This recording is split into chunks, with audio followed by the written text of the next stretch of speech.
I don't even know what to say to you. I don't even know to say why I left. Did I leave? Did you guys even realize I was gone? Yes, I wasn't here for a while. I was doing other things. So for those of you that follow me, I am not your Tamil auntie, but I'm also Suja the life coach on Instagram, and I'm also Tamil life coach on TikTok.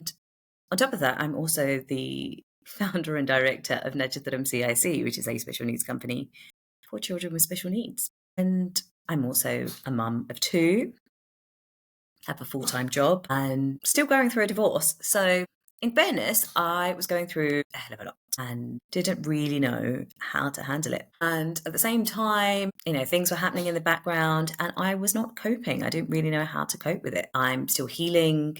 And I'm sorry, that's my dog who likes to make a noise. At the same time, I'm healing. And some of the stuff that I put out on TikTok or Insta triggers me just because I've spoken about something and it's brought back something for me itself, or the way someone has reacted. Either a friend or foe has reacted to it, has triggered something in me, which has not always been great either. So having all of these things has really kind of brought me back to a place where I thought, can I continue? Like, how can I continue with this? So I had to kind of take a step back and think, Suja, was this kind of healing really necessary for me? And having taken a few weeks out, I can say, yes, actually it is. Because as difficult as it is, and as difficult as other people find it, I think it does more good than it does harm for me as well as for others. The number of comments I get from people who say Akka or Suja, and they say, thank you so much for speaking up about things in the community that most people are just too scared to say, or thank you for just kind of voicing how we feel and or showing us that it's possible to kind of move out of that kind of toxicity or that kind of environment. And, I didn't start any of this to be at the forefront of any kind of movement. I genuinely started this as a way to heal. And it turned out that by sharing my healing, other people also wanted to heal. And well, I'm here for that. Why would I not want that to be my legacy? Why would I not want to support women heal? Why would I not want to support families and children just get the best out of the women in their lives? And so this is me and this is what I'm doing, I guess. But it's hard. So just bear with me while I kind of ramble my way through this one. And once I finish rambling my way through this episode, the next few episodes, I do have a much clearer plan of what's going on with guests who are going to rock your world with, the tidbits of advice and just general kind of wow moments that they will give you. But also that whole thing around just being yourself and being authentic and being allowed to be authentic, even though we are brown and we are female and we've been raised to not speak and not be heard and not have an opinion and listen to the man and listen to the family and make sure that everyone in the world is basically looked after apart from ourselves. Yes, obviously there will always be an element of that in my life because it's how I've been raised, right? But I now also understand the importance of me and my mental health and making sure that I have put down boundaries that look after me. And that's very, very important for me. I think one thing I have definitely understood is not only is healing terrifying and lonely, it is so tiring. Like, not only is it emotionally tiring, right? Because, you go through all of these emotions, you go through all these different states, etc.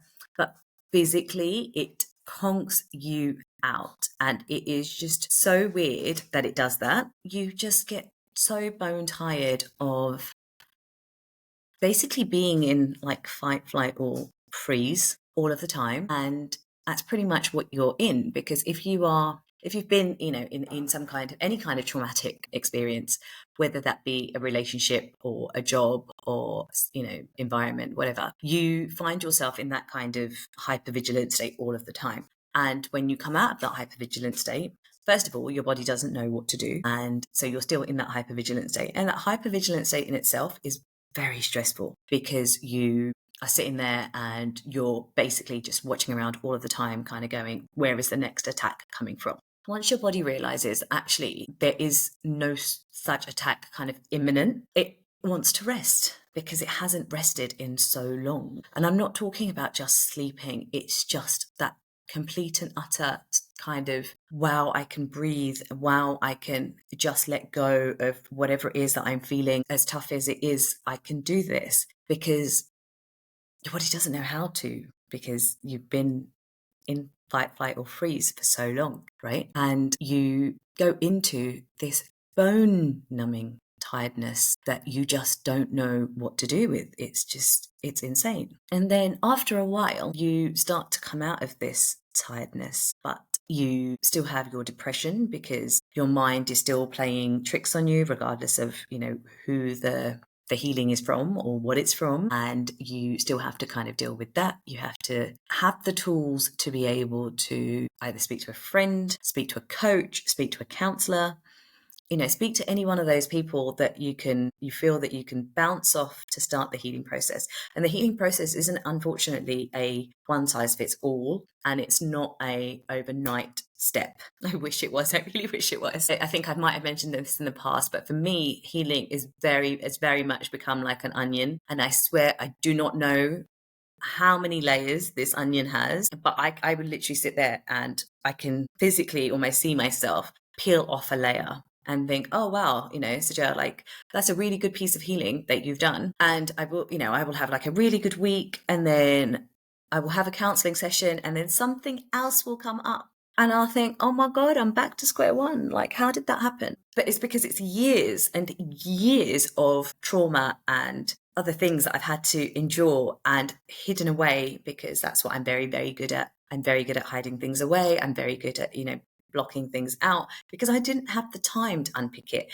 because I was a daughter, I was a wife, I was a mum. I had other job roles that demanded more of me than I could demand of me, which meant that Suja was all the way at the bottom. And now that Suja actually has a chance to be there for herself, my main priority has been trying to sort out my heart, I guess, and my mind, but just to kind of make myself feel safe and make myself feel loved, regardless of whatever anyone says around me or whatever is going on around me. So now I'm thankfully in a place where whatever anyone was to say to me, I am grounded enough in myself. I am confident enough in myself to kind of go, okay, I don't care what you're getting at, type thing. And that has been a long time coming for me. I mean, like, I'm 42 next month.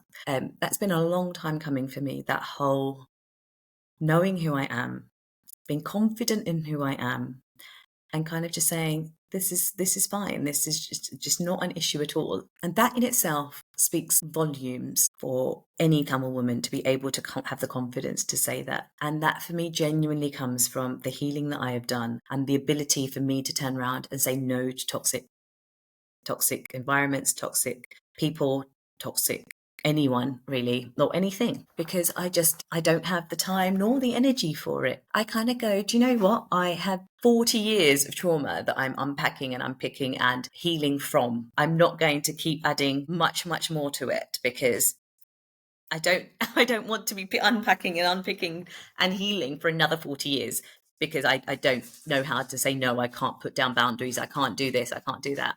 So it was like, at a point, I'm going to say no. And obviously, I'm a living, human, breathing being. I still trust a bit too much. I still love a bit too much. I still, want to give people the benefit of the doubt, etc. And so I will obviously always get my heart hurt and my, head hurt. And people will always upset me. But I think I'm a lot better now at kind of putting down the boundary and then saying, no, I'm not going to give you 20 years to keep doing this to me. I've given you a chance. I'll give you one more, depending on who you are.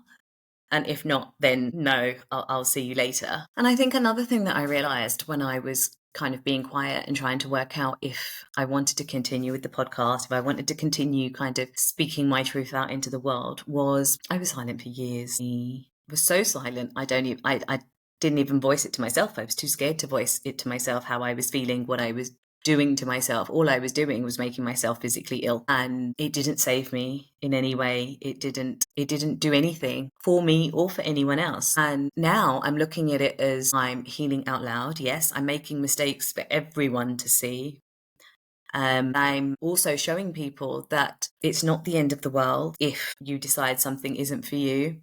It's not the end of the world if you stop talking to certain people. It's not the end of the world if after 20 years of marriage you decide that actually that person's not the right person for you anymore. It's not the end of the world if your children don't live with you because they chose to stay in the house that they grew up in. As much as all of those sound like failures sometimes, and no word of a lie, sometimes they feel like failures to me, I know deep down that they're not. And I know deep down that the only one of them that hits the most, or the only one of them that hits, are obviously my kids. But at the same time, I'm strong enough, again, in my conviction of who I am as a mum and my relationship with my kids to know that my kids know that I love them unconditionally, regardless of where I live, regardless of what happens in my life. They know that they are my number one priority, and they know that nothing changes that. And so there's nothing that I need to do differently to prove anything to anyone else, because my life isn't about anyone else. But my kids also know that Suja as an entity is a person in herself, and I have a right to a life as much as they do. And this is the way I am doing it, and this is the way I am healing. And in my way of healing, I'm helping other people heal. And as difficult as that might be for my children, they have accepted it, and that's it really. I don't really need to say anything to anyone else. So I thought, let's carry on with your Not Your Tamil Auntie podcast, and let's keep showing people that Tamil Auntie or not, and seriously, 42, geez, I don't know how that happened. Do not know how that happened. Tamil Auntie or not, I still want to be the big sister you didn't have. I still want to be the auntie you didn't have. I still want to be that person that you think that you can go to when you feel like you're not being supported anywhere else. And I want to be that person because there have been many, many times when I didn't have someone that I could go to. Or there have been many times when I had people to go to, and basically the result was always, what would the community say? Or, what would your mum and dad say? Or, the answer for others when I went to them was never, how are you feeling and what are we going to do about how you feel? Suja's feelings were always put at the bottom. It was everybody else. And that's not the way I work. And I don't think that's the way any of us should be working. Yes, if you have children, obviously, children are a priority. But at the same time, if you are ill or if you are dead, then who's going to be looking after your kids? And people can sit there and say, Suja, are you promoting divorce?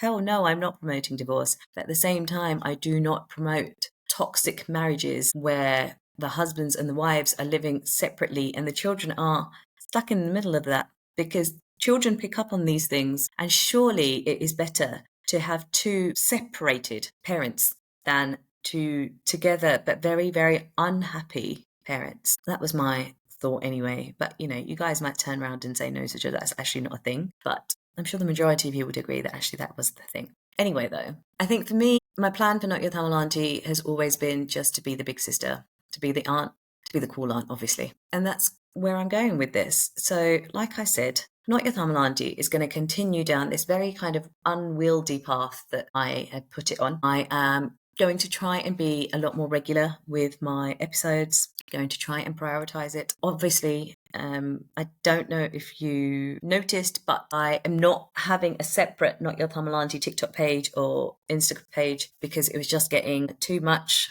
with my life, as I explained at the beginning. So all of this stuff will just be on my own TikTok pages or my Insta pages. So either it will be on Suja the Life Coach or the Tamil Life Coach, and obviously it will be on the YouTube channel. And next episode I will have a guest. Don't ask me who, because right now on the top of my head I actually don't know, but it will be someone very, very exciting, and I will let you guys know midweek, because the next episode will definitely be out next week. And I hope you guys are well and keeping amazing, and just make sure that this week you put down a boundary with someone actually, and just turn around and say, I'll think about it, and just If you don't want to do it, just turn around and say no. Have a good one.